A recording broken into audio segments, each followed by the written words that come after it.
برطانیہ نے لبنان میں اسرائیلی فوجی کارروائیاں فوری روکنے کا مطالبہ کر دیا۔ برطانوی وزیر خارجہ ایویٹ کوپر نے سوشل میڈیا پر لکھا کہ لبنان میں اسرائیلی فوجی کشیدگی شہریوں کی ہلاکتوں اور بے دخلی کا باعث بن رہی ہے۔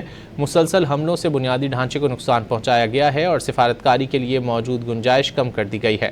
اس صورتحال کو فوری ختم ہونا چاہیے۔ کوپر نے یہ بھی کہا کہ حزب اللہ کو اپنے حملے بند کرنے اور ہتھیار ڈالنے چاہیے۔ برطانیہ نے لبنان میں اسرائیلی فوجی کارروائیاں فوری روکنے کا مطالبہ کر دیا۔ برطانوی وزیر خارجہ ایویٹ کوپر نے سوشل میڈیا پر لکھا کہ لبنان میں اسرائیلی فوجی کشیدگی شہریوں کی ہلاکتوں اور بے دخلی کا باعث بن رہی ہے۔